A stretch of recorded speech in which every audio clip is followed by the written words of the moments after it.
Uma breve apresentação do currículo das professoras. A professora Cristiane Maria Megide é bacharel e licenciada em letras pela Unicamp, onde ela também fez um mestrado em linguística e se doutorou em linguística aplicada. E é professora do Cotuca, tendo experiência na formação continuada na área de ensino de língua materna e atuando nos temas análise do discurso, mídia, ensino de língua portuguesa como língua materna e materiais didáticos e multimídia. A professora Renata Garcia Galo graduou-se em Letras Português e Inglês pela PUC e obteve os títulos de mestrado e doutorado em Teoria Literária pela Universidade de Campinas, tendo realizado no período de doutorado, não é, pesquisa na Università degli Studi di Firenze, Itália, com apoio da CAPES. Que maravilha, Firenze! Beata T. Agradecemos de coração às professoras Renata e Cris Megide pela oportunidade de nos brindar essa noite, a nós e aos estudantes de letras e aos nossos internautas que nos acompanham pelo canal do IEL no YouTube. É com vocês, a palavra é de vocês. Bem-vindas novamente ao IEL. Obrigado. Obrigada, Aquiles, obrigada, Cíntia, pela acolhida, pelo convite, pela apresentação agora muito generosa também. É um prazer estar de volta ao IEL, a gente não saiu da Unicamp, né, mas o IEL é nossa casa de formação, a gente já esteve aí, não do outro lado da tela, né, do outro lado desse espaço de palestra. E é um prazer hoje poder dividir com vocês um pouco mais daquilo que a gente desenvolve no Cotuca, pratica, enfim.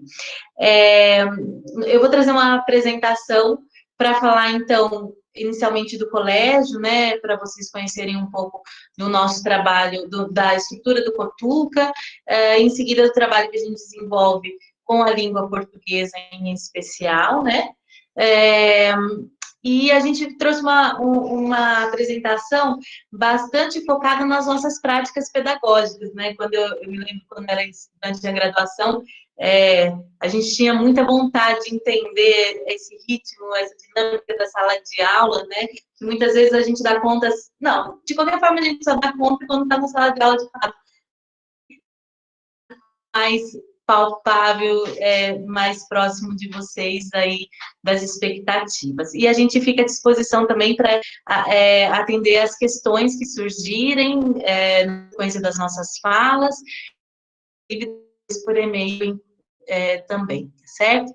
Bom, então, a nossa apresentação, um pouquinho sobre a estrutura do Cotuca, né? Ele é uma unidade da Unicamp, o Colégio Técnico de Campinas. Nós temos o colégio, que é o Colégio Técnico de Limeira, o Cotil, curso técnico em nível médio e cursos técnicos integrados no médio, né? A nossa se concentra nesses cursos que tem o curso técnico integrado ao ensino médio, no caso dos cursos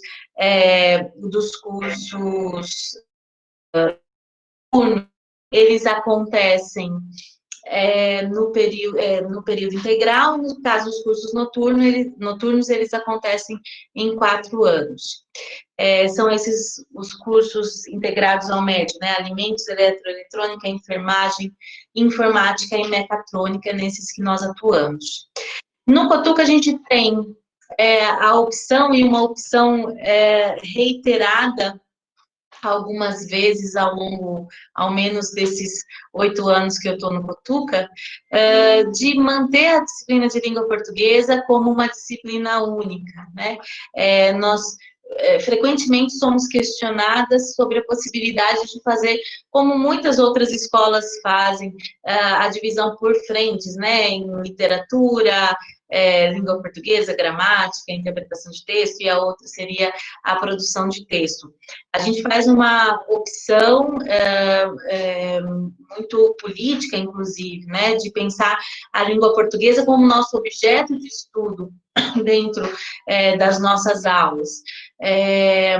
e com isso a gente pensa nessa língua não como aquela que, se eu penso literariamente, ela tem aspectos que seriam diferentes do que se eu pensasse nela gramaticalmente. Não, a língua é um objeto único, né? Assim a gente pensa, e existem diferentes olhares que nós vamos tendo para ela, e esses olhares vão contribuindo para uma formação mais ampla do nosso aluno. Nós temos 4 aulas, então, 2 anos do ensino médio, no primeiro e no segundo anos, e 3 aulas semanais no terceiro ano no ensino médio. Nós temos um ensino que a gente não consegue categorizar muito bem, né? Eu venho de uma formação mais específica, a Renata outra, nós temos mais uma colega de língua portuguesa, e agora o Fábio, que também está por aqui com a gente, nosso quarto colega, que também ministra aulas de português, então cada um também vai lançando mão da sua bagagem com muita autonomia. O Cutuca é um espaço de muita autonomia para o professor, né? Sempre digo, para o bem e para o mal, né? Mas muita autonomia. Mas a gente se pauta por um ensino que não seja conteudista. Isso faz muito sentido também com a não divisão em frentes diferentes da disciplina, né? Então, a gente pensa essa língua como um objeto de estudo, pensando em relações comunicativas, sociohistóricas. Aqui trouxe um exemplo rápido, né, para a gente pensar isso. Então, por exemplo, quando eu chego no primeiro ano e vou trabalhar com eles a carta de caminha, nesse momento a carta de caminha ganha um pouco mais de status, porque ela é parte da lista do vestibular da Unicamp, né? Então, a gente também busca esse diálogo com os vestibulares, em especial o vestibular da Unicamp, né? Um privilégio maior ao vestibular da Unicamp, mas a gente nós não temos isso como um único compromisso. Nosso compromisso não é o de formar os nossos alunos para se saírem bem no Enem ou no ensino médio, ou nos vestibulares, desculpa.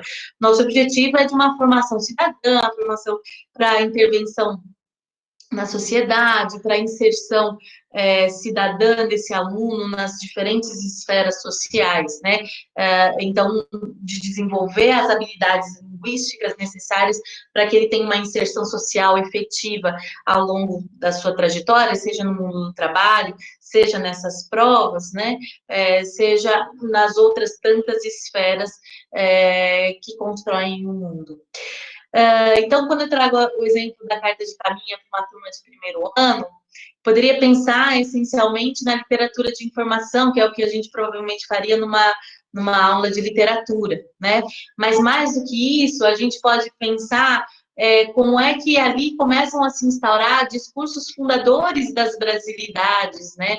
Como é que a identidade do brasileiro, que a gente compartilha ainda hoje em tantas atuações nossas enquanto brasileiros, como é que essa identidade vai se fundando desde esse discurso do Caminha, e como o discurso do Caminha se retoma em outros discursos históricos no Brasil, e aí a gente faz um panorama literário, pensando em diferentes textos que retomam, né, aspectos que a Carta do Caminha registra em 1500.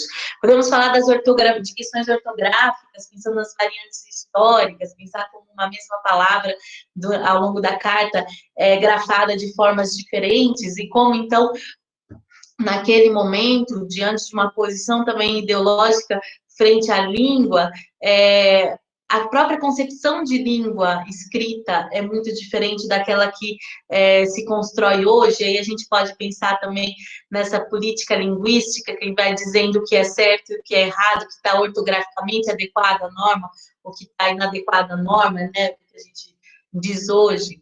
Podemos pensar nas reverberações na história, nas reverberações contemporâneas dessa carta. Podemos levar os alunos a escreverem, pesquisarem outros textos de estruturas semelhantes, que construam cartas semelhantes, que construam relatos de viagens semelhantes. Então, aqui, mais um exemplo inicial para a gente começar a falar sobre essa abordagem. Também como uma forma de exemplificar e pensar um pouco mais essa abordagem que a gente pretende construir para o estudo da língua no Cutuca, eu trouxe aqui um projeto, basicamente um panorama geral do projeto que a gente desenvolve no segundo ano, né? Todos os anos eu, Renata e Simone, agora o Fábio, Fábio é o professor que acabou de ingressar hoje no colégio. Então, a gente se reúne anualmente para fazer um planejamento no começo do ano, né? E esse planejamento nós seguimos ao longo daquele ano letivo, com algumas mudanças, é claro, com adaptações para uma turma, para outra turma, de uma professora para outra professora, mas é aquilo que pauta o nosso planejamento de aulas, né? E esse a partir desse planejamento do segundo ano, aqui eu trouxe esse exemplo para a gente pensar os textos jornalísticos. É bastante comum, inclusive, nos manuais didáticos, nós vemos os textos jornalísticos muito concentrados no segundo ano, e a gente também entende que é um momento bom para trabalhar com eles no ensino médio. Então, basicamente, a gente trabalha com jornalismo ao longo do segundo ano, né? E começamos, então, com uma análise de textos impressos e digitais, fazendo comparações entre eles, pensando em diferentes questões que os jornais trazem e que precisam de uma formação leitora ampla. Então, nós fazemos já nos 3 últimos anos, a leitura desse manual, que é um manual prático, muito prático mesmo, da leitura crítica de mídia, um livrinho que faz análise, né, traz artigos de análise da construção dos textos midiáticos, então a gente também vai pautando esse estudo da linguagem com textos de análise. No primeiro ano, agora em 2020, por exemplo, nós iniciamos estudando o preconceito linguístico do Marcos Wagner, né? Então, a gente vai trazendo, assim, também alguns textos mais próprios do estudo linguístico, não só dos estudos literários, né? Os alunos leem uma obra literária por bimestre conosco, que a gente seleciona a partir de critérios que variam de ano para ano, mas leem também textos não literários que orientam esses estudos linguísticos que nós vamos propor ao longo do ano. Aqui trouxe uma capa recente até da Folha de São Paulo, que eu discuti com os alunos, porque ela trazia essa ideia dos sucrilhos, né, como a marca número 1 do Brasil pelo Instituto Datafolha, numa construção bem própria não, né, mas bastante semelhante à capa da Folha de São Paulo, um leitor desavisado, com uma formação muito muito superficial, não dá conta de perceber que isso se trata de um informe publicitário, né? E está escrito em letras pequenas ali abaixo da barra vermelha que se trata de um informe publicitário. E aí a gente pensa, qual a diferença do texto jornalístico do texto publicitário? Quais são os objetivos de um texto e de outro? Que sentidos circulam na sociedade a partir de um texto e de outro? E o que essa fusão de gêneros textuais produz para o leitor, né? E como é que a gente, como leitor, precisa desenvolver habilidades para poder pensar nesses gêneros. Então, são discussões que se faltam por aí. Falamos dos estudos de mecanismo de controle da mídia. Então, o que leva alguma coisa poder ou não ser publicada em determinados veículos jornalísticos? O que é a linha editorial? Que importância tem a linha editorial na construção dos textos, assim por diante. Fazemos a observação efetiva, né, desse material jornalístico. Então, os meninos dão conta de perceber hoje que isso é um informe publicitário, também porque tiveram contato com a leitura do jornal, né, do texto jornalístico, de uma capa jornalística. A gente começa tudo manuseando esse jornal, efetivamente, né, no material impresso, mas também por material online, que talvez seja a formação melhor, mais ampla hoje, né, do jornalismo. Fazemos comparações entre títulos diferentes, justamente para observar as linhas editoriais, que estratégias textuais vão desenvolvendo cada um dos jornais, das revistas. Aqui trouxe um exemplo de uma outra seleção que eu fiz para os alunos pensarem, né, como uma mesma notícia é dada de formas diferentes e completamente diferentes, né? E o que é a noção de verdade? Então, o jornal constrói a verdade ou não? E aí a gente também vai estudando, o próprio manual prático fala sobre o mito da imparcialidade, como ele também é fundador de sentidos para o jornalismo, né? Aqui algumas comparações entre capas que tratam do desastre de Mariana, como é que esse desastre foi noticiado nas capas de 3 grandes jornais do Brasil, e por aí a gente vai desenvolvendo uma leitura que não se pauta só na palavra, mas também no espaço em que ele em que as notícias são publicadas, ou que sentidos com as imagens, vistas, enfim, né, ampliando, além da palavra, compreendendo a linguagem de forma verbal, não verbal, mais ampla do que só a construção gramatical. Aqui alguns exemplos de imagens, né, na composição efetiva da linguagem jornalística, e a gente fala também sobre o fotojornalismo e a construção de linhas editoriais. Esse é um texto que eu também gosto de trazer nesses últimos anos, né? Como o jornal vai construindo uma linguagem, às vezes, menos objetiva, menos clara, mas para servir a uma linha editorial. Então, a gente faz uma investigação no material impresso digital, com comparações entre organizações de empresas diferentes, vai trabalhando com gêneros verbais e não verbais, as imagens, as charts, os quadrinhos, os cartoons, e pensando nos sentidos nos espaços do jornal. Isso tudo como uma introdução ao longo do primeiro bimestre, né? E ao longo do restante do ano, nós vamos fazendo leituras de textos jornalísticos, analisando os gêneros jornalísticos e produzindo também esses textos, né?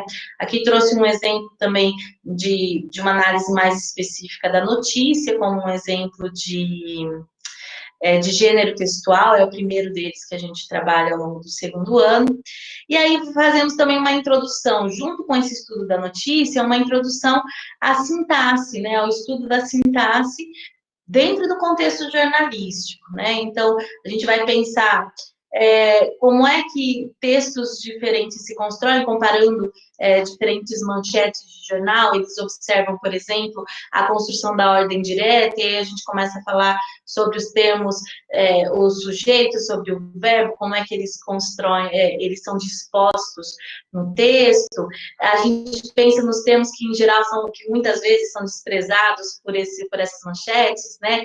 Então, os adjuntos adnominais passam a ser menos importantes, alguns adverbiais vêm de forma mais relevante em contextos específicos, aí faz comparação com jornais antigos, e como os jornais antigos seguiam outros padrões. Aí a gente tem uma manchete do Globo que usa voz passiva, que faz uma inversão que não é própria do jornalismo mais atual, uma manchete do G1 que faz uma construção cheia de subordinados, que traz um texto bastante complexo, né?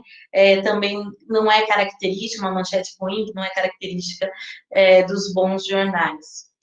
E aí trouxe também como um exemplo do nosso trabalho um projeto maior de estudo jornalístico, que é o jornal Conexão Cotuca. O Conexão Cotuca é um jornal que nós desenvolvemos até 2018, aí a minha filha nasceu e o meu colega que dividia o trabalho comigo estava defendendo doutorado. A gente não conseguiu dar continuidade a ele, mas pretendemos retomá-lo em breve.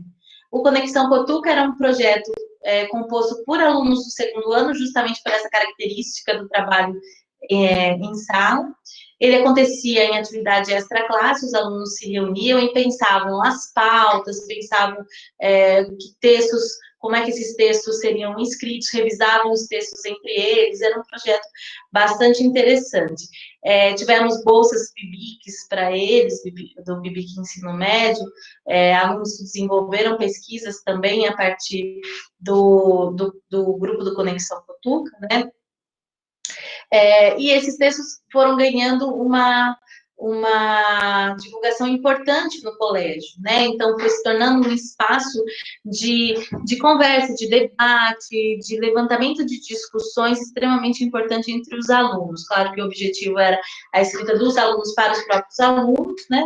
E nós, professores, fazíamos a coordenação dele. A Renata chegou, acho que a gente já estava encerrando o Conexão. Mas é um projeto que daí conseguia tanto publicar esses textos que os alunos produziam em sala, né? Então, eles não produziam uma notícia qualquer, eles produziam uma notícia que seria publicada no Conexão Cotuca. Quanto a gente tinha esse grupo extra classe que organizava essas publicações e produzia também outros textos importantes para o cenário do colégio, do ponto de vista dos próprios alunos. Agora, então, chamo a Renata para continuar essa nossa apresentação, por favor, Rê. Obrigada, Cris. Eu acho que eu só podia continuar essa apresentação falando um pouquinho quando eu cheguei no Cotuca e que a Cris me apresentou o Conexão e os alunos que trabalhavam no Conexão com ela, que tocavam esse projeto, e eu achei aquilo incrível, eu fiquei muito maravilhada, porque naquele momento eu pude entender que aquela escola, de alguma forma, ela tinha uma preocupação muito grande em dar voz aos alunos e ouvir quais eram as demandas daqueles alunos, naquela escola e naquele momento social. Então, eu acho que esse projeto que a Cris acabou de descrever, eu acho que ele tem uma pegada muito forte daquilo que a gente entende como planejamento e como formação dos nossos alunos, né? Eu acho que o planejamento do Cotuca, que é sobre o que eu vou falar um pouco agora, eu acho que ele está muito calcado nessa ideia, né? De você ter uma escola em que você precisa ouvir. E aí a Cris sempre fala essa frase, e eu coloquei essa frase aqui para gente, que é que a linguagem é o nosso objeto de estudo em suas diferentes materialidades e inserida no mundo. Então, eu acho que o Conexão Cotuca, assim, ele junta tudo isso, ele sintetiza tudo isso, e ele dá uma base, assim, muito concreta para aquilo que é o nosso planejamento e o nosso dia a dia dentro da escola. Então, falar sobre esse planejamento é falar da importância da gente ouvir a escola, ouvir os alunos, né? Da gente ter uma escuta atenta aquele momento, aquele aluno que está trazendo uma demanda que, de repente, a gente não acha muito importante, ou a um momento específico pelo qual a escola está passando, né? A nossa escola, por exemplo, nesse ano, né, no final desse ano, a gente vai ter o vestibulinho, e um vestibulinho bastante diverso, porque as cotas, né, entram no vestibulinho do Cotuca esse ano, né, ingressam, e no ano que vem a gente vai ter uma escola onde ingressam esses alunos cotistas, né? Cotuca aprovou um programa de cotas de 70%, né, dos nossos alunos o ano que vem são alunos cotistas, que vêm da escola pública, né? Foi uma grande aprovação aí, foi um trabalho incrível, né, desse projeto, das cotas, e essa aprovação significa muito para a gente, e entender, por exemplo, ouvir esse colégio, ouvir esses alunos, ouvir todo esse processo, né, que foram as discussões na congregação, do corpo docente do colégio, a discussão entre os docentes e os alunos, né, como isso estava acontecendo, por exemplo, na escola, nesse último ano que passou, é algo muito importante para formalizar o planejamento do nosso trabalho. Então, vou dar um exemplo para vocês, né, o vestibulinho do ano passado, né, que foi o vestibulinho que os nossos alunos ingressantes fizeram, a nossa proposta de produção de texto pedia para que eles discutissem qual era o papel da escola pública na formação dos alunos do século XXI. Então, para mostrar, né, para falar um pouco como a gente tem essa característica e muito enraizada, né, no nosso planejamento e nas nossas práticas pedagógicas de ouvir a escola, né, ouvir a comunidade escolar. E a partir dessa escuta bastante atenta, a gente vai tentando dar forma e incorporar essas pautas que vão aparecendo ao longo do ano, enfim, que são trazidas pelos alunos, trazidas pelos docentes, e trazidas também, né, pelo mundo, tudo aquilo que acontece pelo mundo, tudo aquilo que acontece na nossa cidade, como a gente vai, de alguma forma, conseguir incorporar isso ao nosso planejamento. Sempre pensando a partir dessa noção, né, de que a linguagem é uma ferramenta para pensar o mundo, e não só para pensá-lo, mas, se possível, também transformar esse mundo que a gente vive. E a partir dessas questões, né, dessas pequenas colocações que eu fui fazendo, da escuta atenta, da linguagem para pensar o mundo, enfim, dessa incorporação, né, desse mundo, dessa escola e desse mundo dentro do nosso planejamento, a gente tem uma característica de trabalhar com os gêneros textuais, no sentido de que esses gêneros textuais serão, né, vão ser uma das ferramentas para que os alunos consigam refletir sobre o mundo, pensar o mundo e, a partir das suas produções textuais, tentar fazer com que a gente tente, né, uma transformação aí desse mundo. Então, a gente tenta pensar com os nossos alunos, pode passar, Cris, para o próximo slide.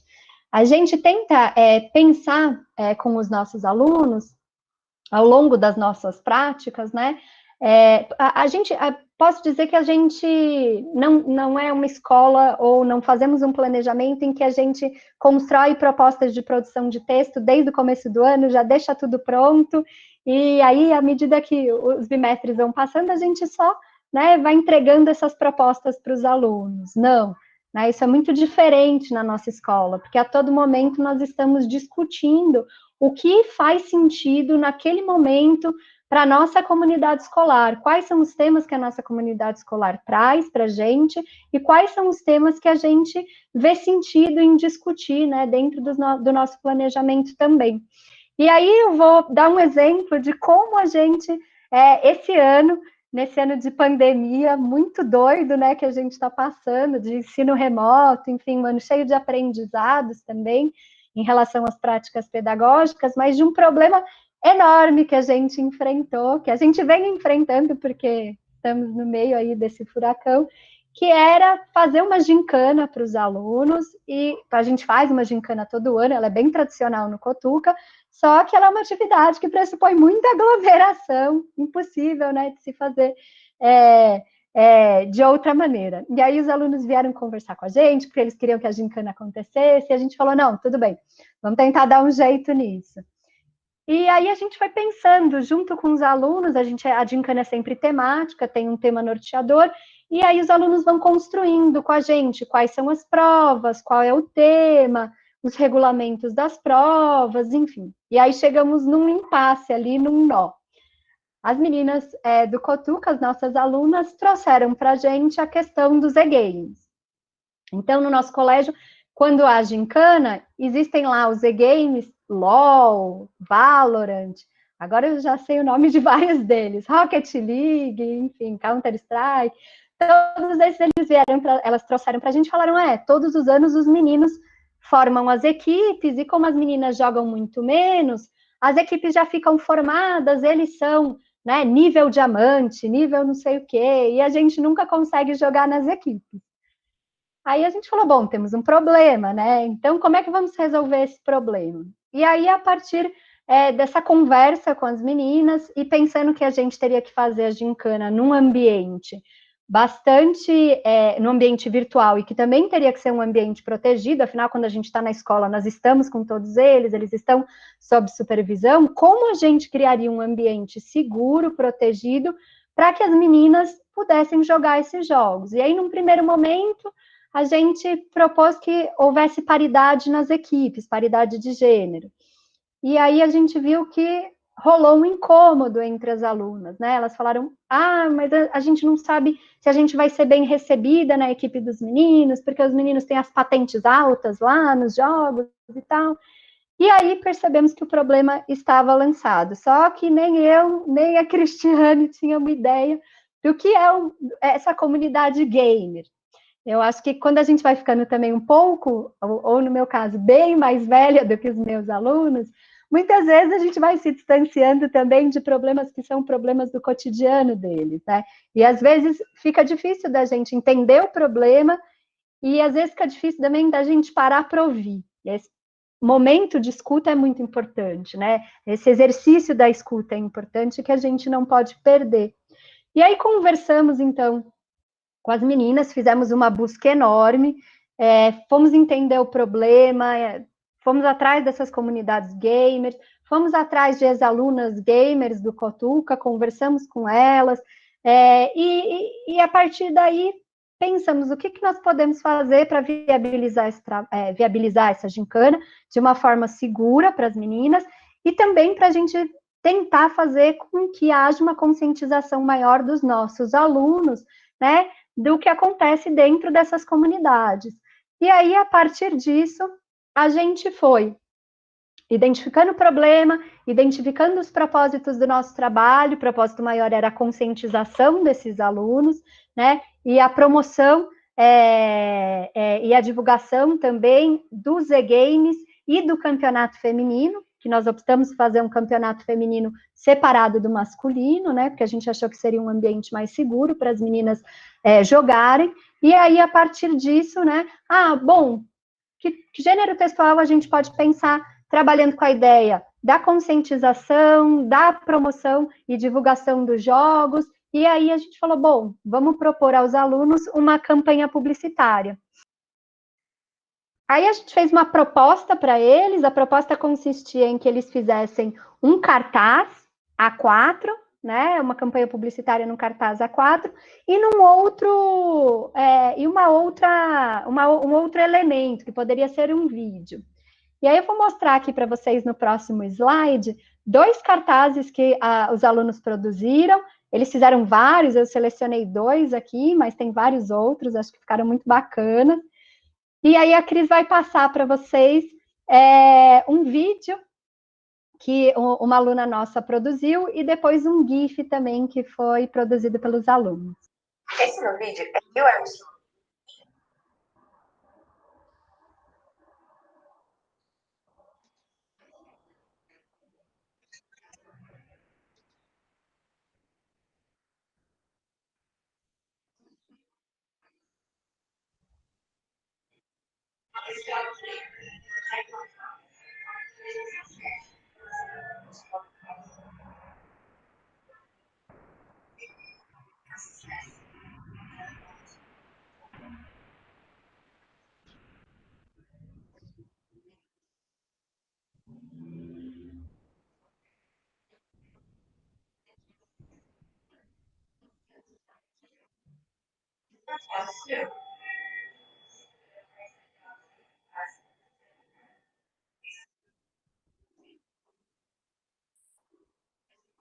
Ela faz uma analogia, não sei, acho que o áudio deve ter ficado picado para vocês também, mas ela vai fazendo uma analogia, vai falando sobre Neil Armstrong, vai falando como ele chegou na Lua, e aí ela vai falando sobre aquela menina que apareceu no vídeo que fez vários cálculos para que esse feito pudesse dar certo. E aí ela mostra o Rocket League, que é o jogo que um dos jogos que elas vão jogar, e aí ela fala, depois de tudo isso, né, que ela mostra que quem fez os cálculos, né, para o Neil Armstrong estar na Lua era aquela menina, aparece a imagem dela e ela fala assim, e eu estou no século XXI e não consigo jogar uma partida de Rocket League. Né? Então, ela vai mostrando como essa comunidade, né, de uma forma muito complicada, faz com que as meninas não possam se divertir nesses espaços. E vou falar para vocês agora muito rapidamente sobre os dois projetos que a gente desenvolve no Cotuca também, né, que é o projeto BAES e o projeto BAEF. Eu sei que tem uma aluna nossa que está aqui, que é a Maria Vitória, eu estou vendo ela aqui com a gente, que trabalha, né, faz essa parceria conosco. São bolsas, né, de auxílio social que são oferecidas pela Unicamp, e nesses projetos a gente trabalha principalmente com esses alunos o desenvolvimento e a escrita de propostas de produção textual, onde a gente vai captando essas demandas que a escola traz para a gente. Acho que pode passar, Cris. a gente capta essas demandas que a gente ouve, que vem da escola, que vem dos alunos, e aí a gente vai conversando com esses nossos bolsistas, que vão desenvolvendo junto conosco não só as propostas de produção de texto, mas desenvolvem as grades de correção desses textos, também fazem orientação aos alunos, então eles também corrigem os textos dos alunos, e aí vão apontando, né, num processo muito interessante aí, quais são os problemas maiores daquela sala, para a gente poder trabalhar, e tem indícios, por exemplo, de problemas linguísticos que uma sala apresenta com mais frequência do que outra, o que também, muitas vezes, vai guiando, né, o nosso trabalho em relação ao ensino da língua. Então, esse projeto que a gente chama de letramento no ensino médio é um projeto que desenvolve e também aprimora a prática dos nossos alunos e que vai oferecer subsídio para esses alunos do Cotuca, para que eles tenham um domínio efetivo, um domínio crítico da linguagem nas suas mais diferentes modalidades e nos mais diferentes contextos de prática. Pode passar para o próximo, Cris. Queria falar também dos projetos de estágio que o Cotuca acolhe. O Cotuca acolhe não só os estagiários da Faculdade de Educação, quando vocês fazem os estágios lá na FE, mas também acolhemos os alunos quando vocês estão fazendo as disciplinas de estágio aí no IEL. O nosso propósito, a partir do ano que vem, é trabalhar a partir de ementas. Então, a gente sugeriu algumas ementas de trabalho, então vou dar o exemplo de algumas que a gente tem aqui, por exemplo, ensino de língua portuguesa e vestibular, letramento e divulgação científica no ensino médio, lendo imagens, o audiovisual na sala de aula. Então, pensamos uma gama de possibilidades que os alunos, não só do IEL, mas os alunos também ali que vem, né, das disciplinas ali da licenciatura na FE, podem nos ajudar dentro do Cotuca. É até interessante que tem um estagiário, o Vitor, eu não lembro do sobrenome dele, mas que esse ano nos procurou, é aí da Faculdade de Letras, não sei em que ano o Vitor está, mas está conosco, super parceiro na Gincana, e que muito atento, né, a esse trabalho que a gente fez com as alunas, com todos os nossos alunos, que foi produzir essas campanhas publicitárias que vão ser veiculadas ao longo dos jogos da Gincana, né? Então, quando a gente for transmitir um e-game, a gente vai transmitir também uma campanha publicitária. Quando a gente fizer a transmissão, a abertura da Gincana, a gente também transmite, né, outro cartaz, enfim. Então, muito atento nesse processo. O Vitor assistiu várias das nossas aulas em que os alunos apresentavam esses trabalhos para a gente, e a Cris levou para o Vitor a possibilidade de escrever para o Conexão Cotuca uma matéria sobre essa questão da violência de gênero nos e-games, e aí eles super se entrosaram, o Vitor, a Júlia, que é a nossa monitora de língua portuguesa, e mais 2 ex-alunas da escola, que são gamers, e a partir disso fizeram uma conversa, essas 3 alunas, o Vitor as ajudou, acho que ajudou com o roteiro, e aí eles fizeram um podcast, e o podcast está pronto, e eu acho que até a gente podia deixar o link para vocês do podcast aqui. Vou agradecer o Vitor novamente, porque ele falou que a conversa deles durou 3 horas, e depois ele teve que fazer a edição do podcast, que a gente sabe que dá um baita trabalho, né? Mas são esses trabalhos que a gente desenvolve dentro do Cotuca, que a gente tem muito orgulho, muita alegria de fazer, que eu falo para a Cris que são esses trabalhos que realmente importam, né?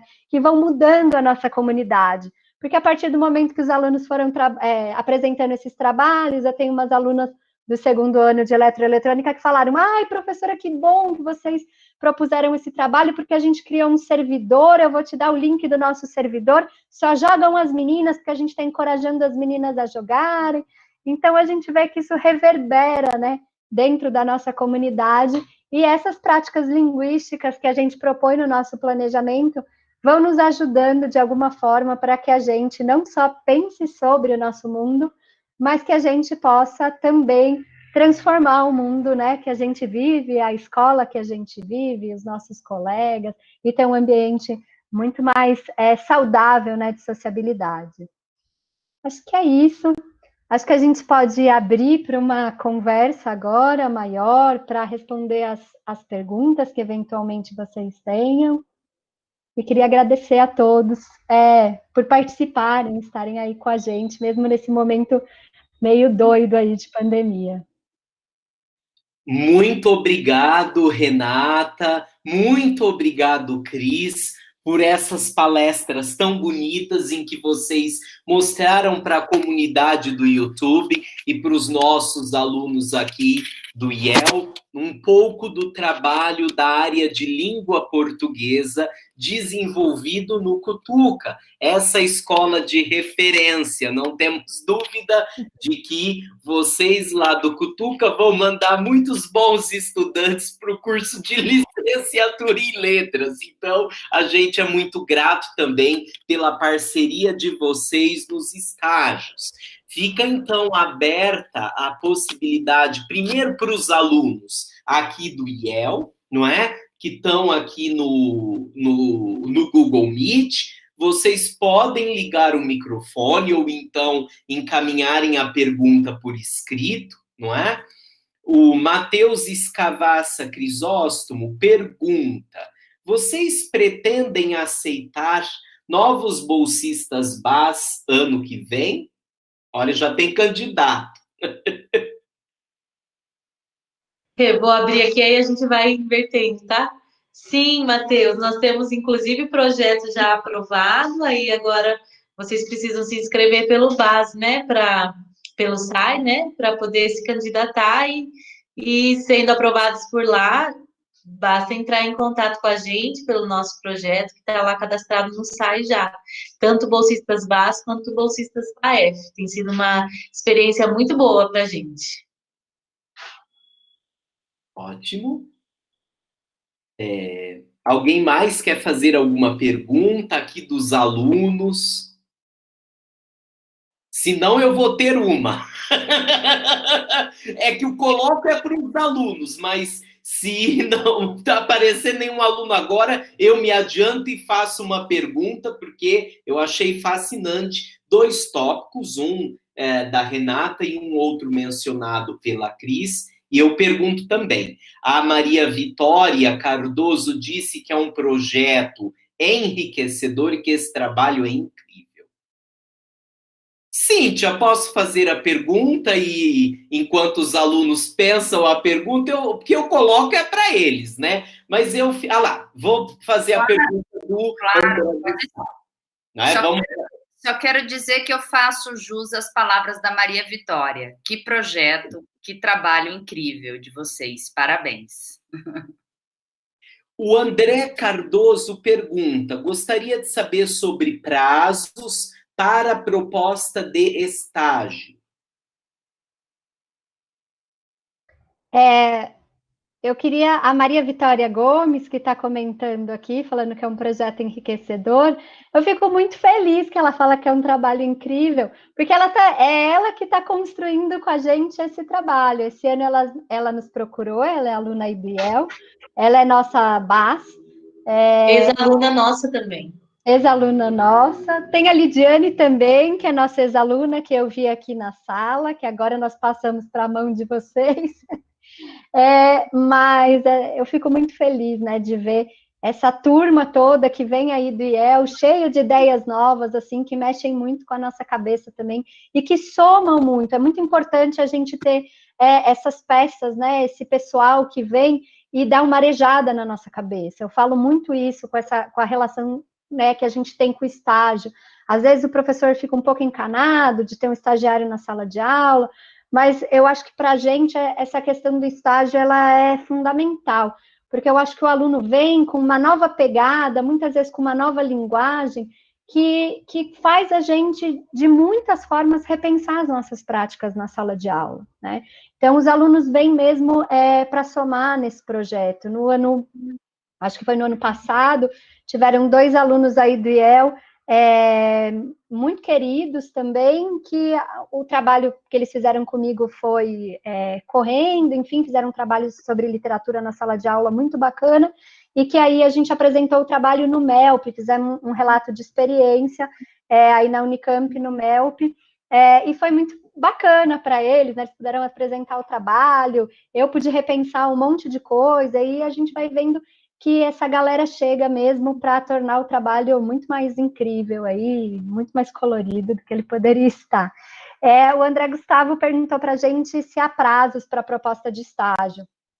Esse ano, André, a gente propôs o estágio em 2 etapas. A primeira etapa os estagiários estão ajudando no projeto da Gincana, e num segundo momento os alunos vão trabalhar com um projeto sobre a questão do ensino remoto. Então, se você tiver algum interesse, eu deixei o meu e-mail aqui no chat, e aí você pode entrar em contato comigo se você tiver interesse. A gente vai desenvolver agora, numa segunda parte do projeto, vamos tentar entender esse processo de ensino remoto na escola, o que ele foi, quais foram as nossas dificuldades, as dificuldades dos nossos alunos.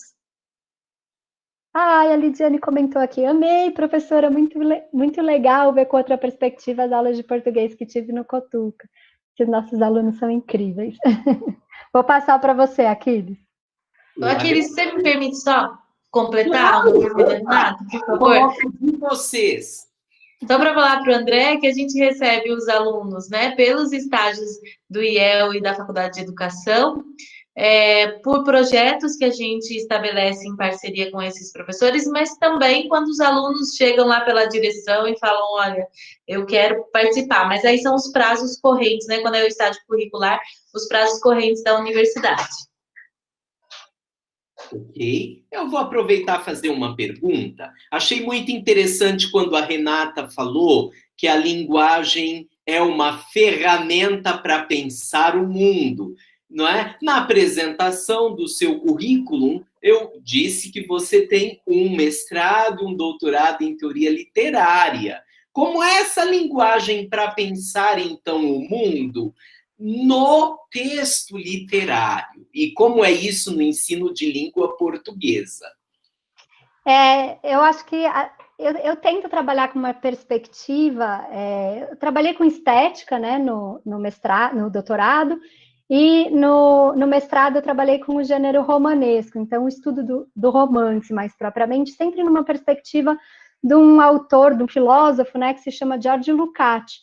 E aí ele diz uma coisa para a gente, né, na estética dele de maturidade, que ele diz que a literatura é uma maneira, uma das ferramentas, que talvez pode ser uma ferramenta pedagógica de quando a gente entra em contato com essa leitura, a gente consegue entrar em contato com toda a memória da humanidade. Então, quando a literatura ela é autêntica, quando essa literatura é uma grande arte, a gente não é só mais a Renata que leu aquele texto.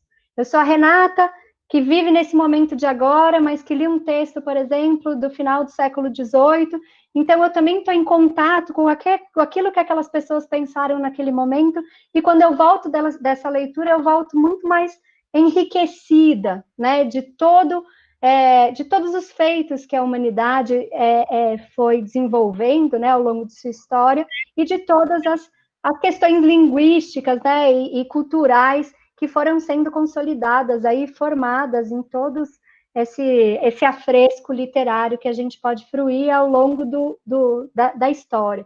Então, eu penso muito, assim, com os meus alunos, quando eu estou lendo um texto, nesse potencial de poder inserir no aluno, ou colocar o aluno frente a um objeto estético em que ele pode ampliar o seu sentido humano, porque ele não é só mais aquela singularidade, né? Só aquela Renata que gosta de ouvir Chico Buarque, que adora o Belchior e que tem 2 filhas. Não, mas ela é que tem 2 gatinhos em casa. Ela é muito mais que isso, né?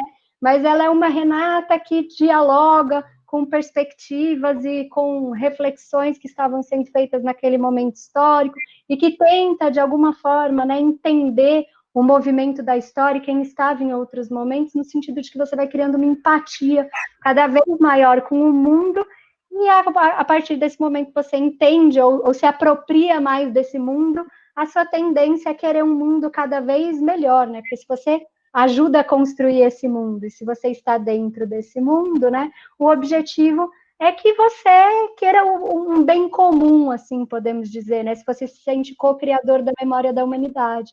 Então, eu acho que é essa a questão e a função do texto literário, né?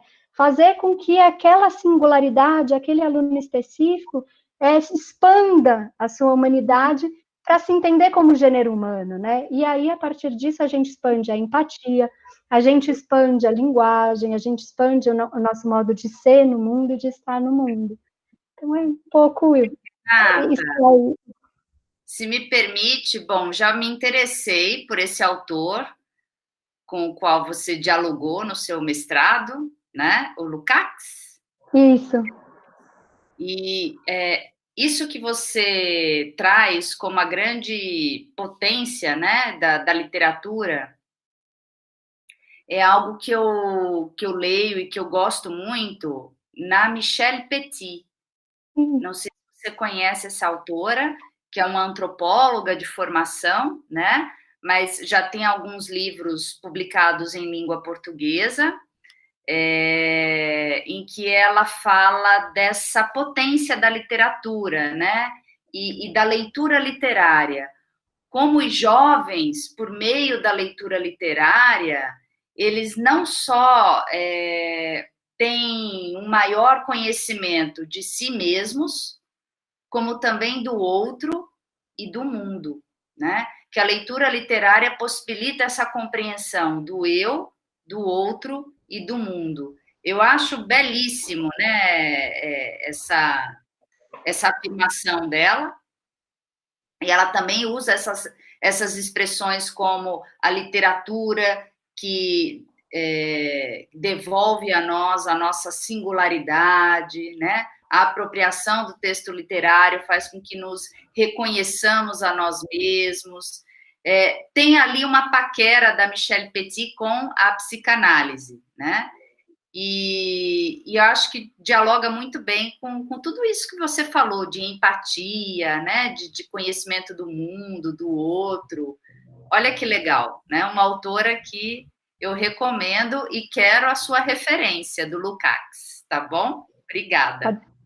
Pode deixar, Cíntia. Obrigada.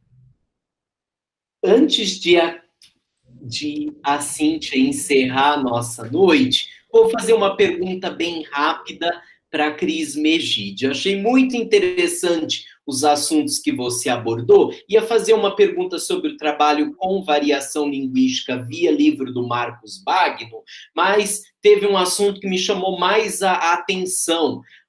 Abordar a sintaxe nas manchetes de jornal, não é? Eu achei isso incrível. Você poderia falar mais um minutinho sobre? Mais um minutinho aqui, então. O jornalismo é minha área de muito interesse, né? E, por outro lado, acho que talvez a maior dificuldade que eu sinto na minha formação inicial, né, lá nos idos de 2005, né? Mas também nos manuais que a gente recebe, né, didáticos e tal, é de trazer um estudo da gramática do mundo, né, da linguagem do mundo. Então, muito das variações linguísticas nos ajuda a entender a linguagem mais inserida no mundo e tudo mais, mas a sintaxe, ela é trazida ali na linguagem do jornal, eu acho que de uma forma muito mais enxuta e mais fácil de ser compreendida do que nos textos. Então, aí a gente vai trabalhar, por exemplo, com os períodos compostos, mais no terceiro ano, quando estamos trabalhando também com as argumentações, né? Com os textos mais argumentativos, que aí vão tentando relacionar as ideias, e a gente pensa como é que os conectivos desdobram os sentidos que são possíveis, mas o jornal vai tentando enxugar isso. E aí, na manchete, a gente tem isso de forma muito mais sintética, né? Esse sujeito mais enxuto, esse verbo mais localizado, com um complemento tranquilo, que dá para a gente visualizar e perceber também como a sintaxe também caracteriza esse gênero textual. Há uma sintaxe própria daquele gênero, há uma inversão sintática que pode ou não fazer sentido dentro daquele gênero. Então, aí a gente vai trabalhando com as paráfrases, né? E se eu invertesse? E soa como poema, aí não constrói o sentido que o jornal pretendia. Em que situações o jornal inverte? Então, naqueles materiais que os meninos estão trabalhando, em que situações a gente vê as inversões, né? E por que elas estão ali postas? E aí eles vão tomando mais contato com esse pensamento mais analítico, né? Com a perspectiva mais da análise e da sintaxe, mas dentro do texto. A gente tem desenvolvido por aí, né? Dentro do texto, não com as frases soltas no mundo. É isso. Obrigado. Bom, meninas, a gente tem uma pergunta, né, aqui no chat. Zenit pergunta sobre esse projeto de desenvolvimento de práticas de letramentos dos alunos, em que eles, alunos, atuam como monitores.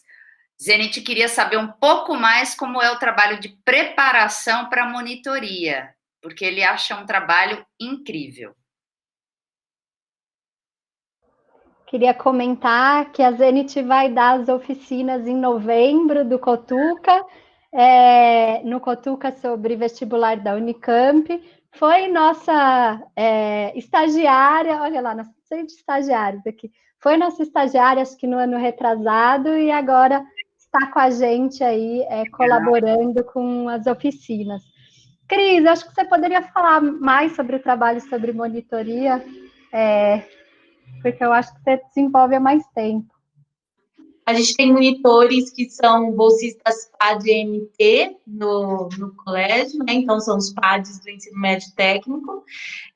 Todas as disciplinas têm, língua portuguesa nós temos 2, nós fazemos um processo seletivo ao final do ano, né? Entre os alunos interessados, eles recebem uma bolsa mensal para poder desenvolver esse projeto. E aí, a gente... então, eles estão em muito contato, são sempre alunos de segundo e terceiro ano, eles estão muito em contato com o nosso trabalho, já entendem, né, como é que são os projetos de prática de letramento dentro da sala de aula, e aí a gente vai produzindo alguns materiais junto com eles e orientando que eles produzam outros materiais para desenvolver junto com os alunos, muitas vezes com alunos que têm mais dificuldades, né? Então, elas fazem um trabalho extra classe, com leituras, discussões de texto, coisas desse tipo, assim, só para ser bem sintético, tá? Mas podemos falar mais disso depois, gente. Se deixar, a gente fica conversando até, né? Mas eles têm aula agora às 7h. Então, vamos encerrar. Obrigada, Renata, Cristiane, por essa palestra, né? Por essa aula metalinguística, né? Uma aula de como dar aula. Adorei. Gostei demais dos projetos do Cotuca, tá? Parabéns pelo trabalho, parabéns pela fala de hoje. Tenho certeza que contemplou aqui a curiosidade dos nossos alunos, né? Você viu que tem alunos interessados, né? Então, acho que abriu portas. Queria agradecer também a presença, a audiência de todos os alunos do IEL que estiveram aqui conosco hoje, né? Sem eles, esse colóquio não se sustentaria. Obrigada. E agradecer também ao Fernando, né? Uma parceria imprescindível. O Fernando está sempre aqui conosco, tomando conta de tudo que é da informática. Sem ele também não seria possível a realização desses colóquios.